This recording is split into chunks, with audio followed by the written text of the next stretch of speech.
diving into a really fascinating and honestly deeply urgent explainer based on source material from the Hale Institute. We're going to use their structural analysis to unpack a massive global paradox. Think about it. We live in an era of just unprecedented capability, right? Yet we constantly witness these systemic failures to protect human life. How exactly does that happen? Well, the Hale Institute proposes a really compelling framework to answer that, basically analyzing modern society as this complex system that is in desperate need of a critical update. To truly wrap our heads around this, we have to look at a grave, real-world application.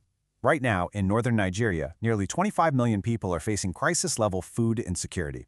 That is hunger severe enough to actively threaten their lives, especially the lives of millions of vulnerable children. But here is the critical distinction the source material makes right out of the gate.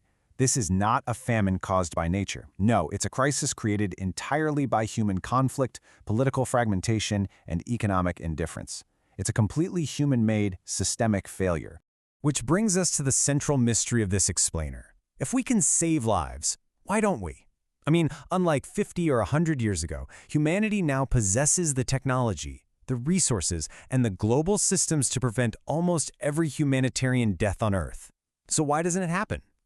Well, the answer provided by the Hale Institute reveals a profound gap in the very architecture of modern civilization. Okay, let's dive into this. We have this immense modern arsenal right at our fingertips. We're talking satellites and drones mapping the globe, highly optimized global supply chains, and rapid medical deployment capabilities. We've got AI logistics that can predict and route resources with terrifying efficiency. We have billions in philanthropic capital and literally trillions in sovereign wealth. And, of course, instant global communication. The agonizing paradox here is just undeniable. We have absolutely everything we need. The old excuses of, not having the right tools, they're completely gone. So, moving into Section 1, the hardware. 3 centers of modern power.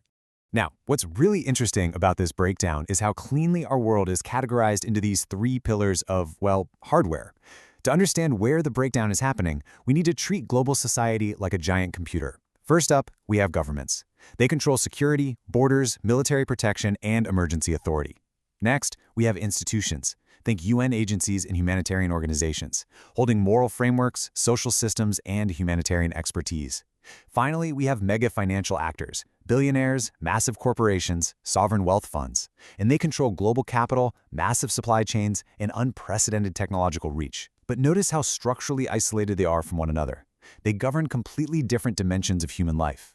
And here we arrive at the absolute root of humanitarian failure: system fragmentation. I want to really emphasize this because it's absolutely vital. Each of those 3 power centers we just discussed, they have the ability to intervene. They each hold a massive piece of the puzzle. Yet the source material points out that they almost never act together when lives are actually at risk. This fragmentation means the system inherently fails the exact people it should protect. This takes us to Section 2, the missing software, a shared moral operating system. If the hardware is functioning but fragmented, the glitch isn't a lack of money or logistics. The glitch is the missing software. And this brilliantly illustrates how the Hale Institute redefines spirituality scientifically to fill that gap. They define it as the human capacity to perceive meaning, connection, and moral obligation beyond the self. Notice how this strips away any religious, mystical, or ideological connotations. According to the source, this capacity is actually measurable in psychology, neuroscience, sociology, and behavioral science. Concepts like care, compassion, and humanity, they aren't just sentimental feelings, they are structural necessities. They are the literal software that makes collective action across those isolated power centers possible. So, what does this software do when it's actually running? Well, it creates a spiritual mission, strictly in that scientific sense. It affirms the fundamental value of human life, it recognizes our profound interconnectedness, it activates moral responsibility on a systemic level, and crucially, it transcends politics and profit. When these principles are treated as operational software, collaboration between those isolated power centers suddenly becomes natural rather than exceptional. Let's move to Section 3, Redefining Humanitarian Response, a New Paradigm. Think about how this changes literally everything. In the old way, our failing status quo, response is fragmented, it's consistently delayed, and it relies heavily on optional charity. But under this new paradigm, where that moral operating system is shared, the response is entirely different. It becomes immediate, it's highly coordinated, adequately funded, protected, and prioritized.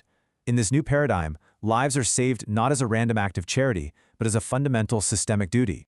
And finally, Section 4, a mission that cannot wait, the test of modern civilization. This brings us right back to the hunger crisis in northern Nigeria. It is a profound test of whether modern civilization can act on its capability rather than its excuses. And the thing is, we already know the exact operational steps required to pass this test right now. Step 1, governments must step up to secure access. Step 2, institutions must utilize their expertise to actually deliver the aid. And Step 3, financial powers must deploy their capital to fund and accelerate the entire response. A functioning global system requires all three of these power centers to seamlessly unite their unique capabilities at the exact same time. This source material captures this dynamic perfectly. It states, the only missing element is the moral glue that binds them.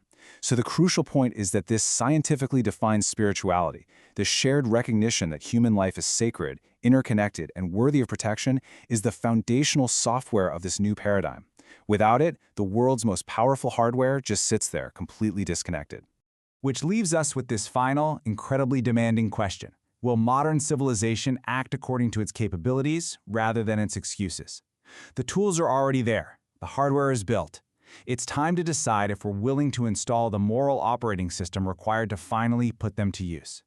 Thank you so much for joining me for this explainer. I encourage you to keep questioning the architecture of the systems around us. Keep learning, and I'll catch you next time.